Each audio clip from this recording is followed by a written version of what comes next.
afternoon, good evening to everyone. Okay, so as the first reporter, kinahanglan na gid ay ko maghimog na sa dinani nga report. Okay, so our topic for today is Presidential Decree number 1006. So, overview. Let us go to overview sa what is Presidential Decree number 1006? It says here, the Presidential Decree 1006 is a decree given by the late President Ferdinand Marcos on the year 1927, providing the professionalization of teachers, regulating their practice in the Philippines and other purposes. Okay, so this was signed. This was during the year 1977 na professional ang mga teacher. So it was kind of 1977 pwede siya gi-declare nga usa ka profession din ang teacher. So, yeah, all thanks to this decree. Okay, so Presidential Decree number 1006, providing for the professionalization of teachers, regulating their practice in the Philippines and for other purposes.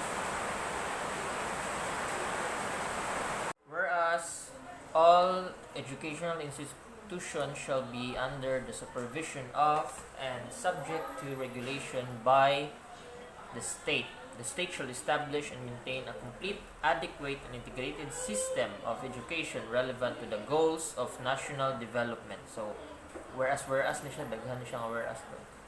So, the Department of Education and Culture has adopted ways and means of overseeing all educational institutions in the country. The function of DEC has been primarily beamed towards ensuring that the educational institution inculcate in the studentry love of country, teach the duties of citizenship, develop moral character, personal discipline, and scientific, technological, and vocational efficiency. We don't need to go on with this, and to implement this objective, the institutions have relied upon their teachers whose direct and continuing interaction with the young people and children to make them potent forces for the development of proper attitudes among citizens. And this account of tremendous growth of the teaching population comprising in the civil sector alone more than 300,000 teachers deployed all over the country, and to ensure that the immediacy and urgency of teacher recruitment, qualitative requirements are not overlooked, it has become necessary to regulate the teaching profession. So mo nin siyang gihimo ni siya kay nagkadaghan na day ang mga teachers running nga time na. And dito sa 7 whereas kay number 7, teaching is the only course that is not yet considered a profession. So only course, based on yung word ng only course, mo na lang day mo last nga course nga wala pa din siya na considered as a profession. So dapat gid ay nga inaano ni mo nang gihimo siguro na siya nga presidential decree kay kinahanglan na gyud mismo gyud 1977 daghan daghan magtawo na so it is na gyud, it is there's a need of the teacher to become a profession kay mo lang siya only course na wala pa na considered as a profession. So in recognition of the role of the teachers in nation building, it is imperative that they be considered as professionals and teaching be recognized as a profession. Okay, now, therefore, Ferdinand Edralin Marcos, the President of the Philippines, by virtue and powers vested in me by the Constitution, do hereby decree and order. Section 1. Reading again. Title, Decree Professionalizing Teaching. Declaration of Policy. Kamo na lay basa. Section 3, Definition of Terms. The following shall be construed as follows. Dito mag-focus. Teaching teaching. So, definition of terms. So, first, teaching refers to the profession primarily concerned with the classroom instruction. So, ang pagtudlo. Teaching. Ang pagtudlo. Teacher. Wow. Refers to all persons engaged in teaching at the elementary and secondary levels. Teacher, the person teaching. And board refers to the National Board of Teachers duly constituted under this decree. Okay, section 4, creation of the National Board for Teachers, Secretary for Education, which are not, you can just read it na lang. Okay, read.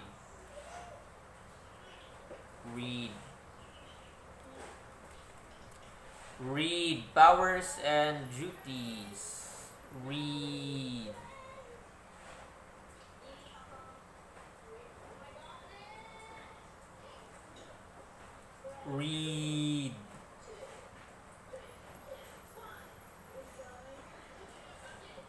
Section 6, qualification requirements for examination applicants. So, in order for you to become professional, you need to first take the examination, because that will qualify if you're suited enough, if you're ready to become a professional teacher.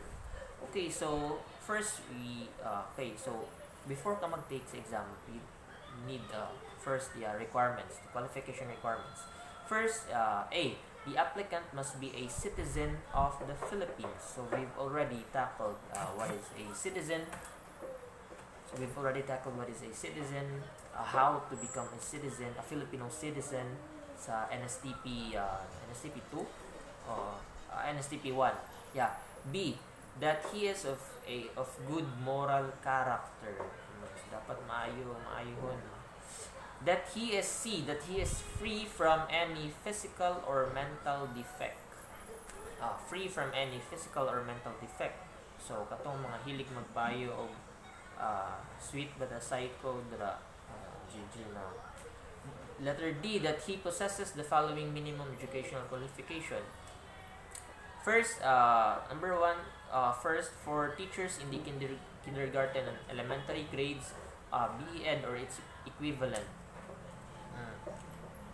And for teachers of the secondary schools, bachelor's degree in education or its equivalent with a major and minor, or a bachelor's degree in arts or sciences with at least 18 units in professional education.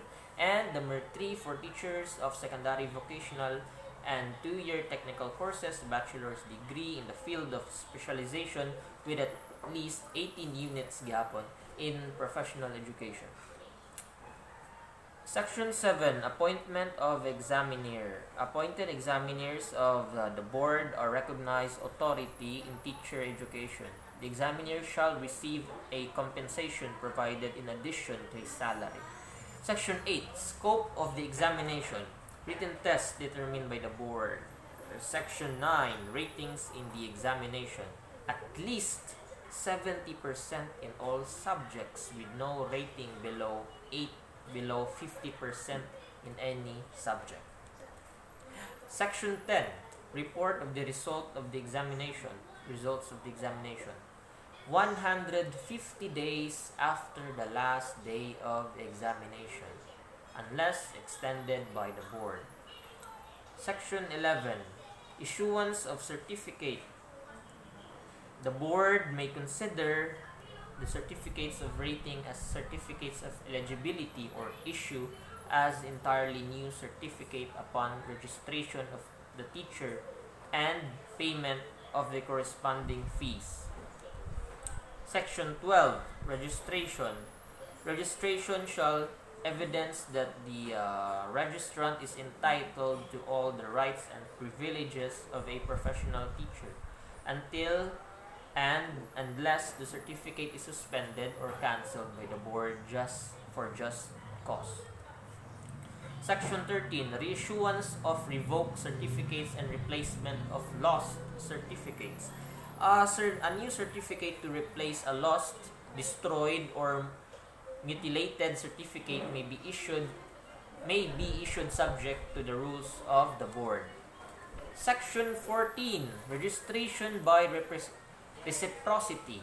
The applicant shall submit competent and conclusive documentary evidence confirmed by the Department of Foreign Affairs showing that his country's existing laws permit citizens of the Philippines to practice teaching profession under the rules and regulations governing citizens. Section 15. Section 15. Prohibition. No person shall engage in teaching. No person shall engage in teaching and or act as a teacher unless he is holder of a professional teacher certificate or is considered a professional teacher under this decree. Section 16. Penal provision. A fine of not less than 1,000 or nor more than 5,000 with an imprisonment of not less than 6 months or more than 2 years, or both such fine and imprisonment at the discretion of the court. Section 17. Repealing clause. All acts, decrees, and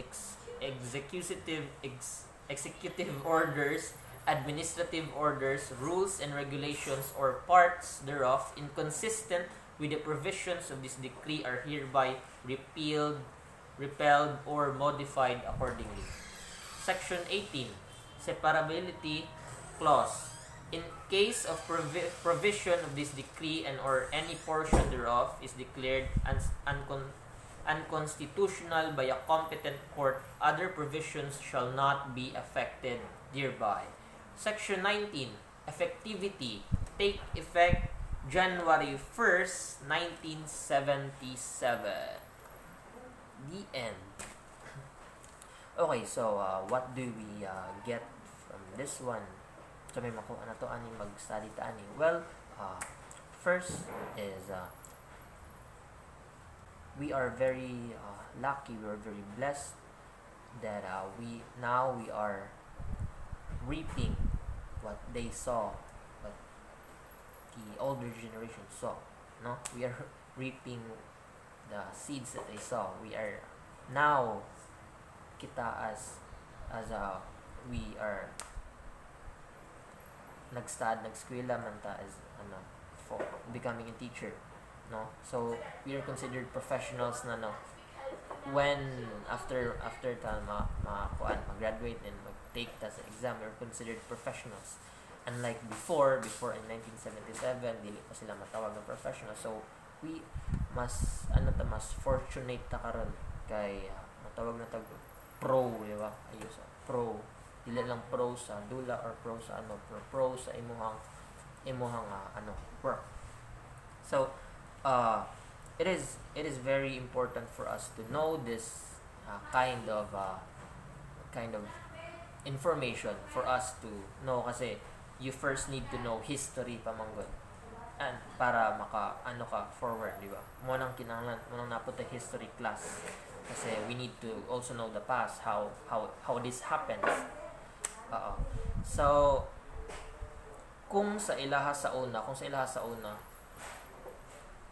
they put an effort into teaching even though they were not yet considered professionals, how much more kita karon, no? We should put more effort into teaching.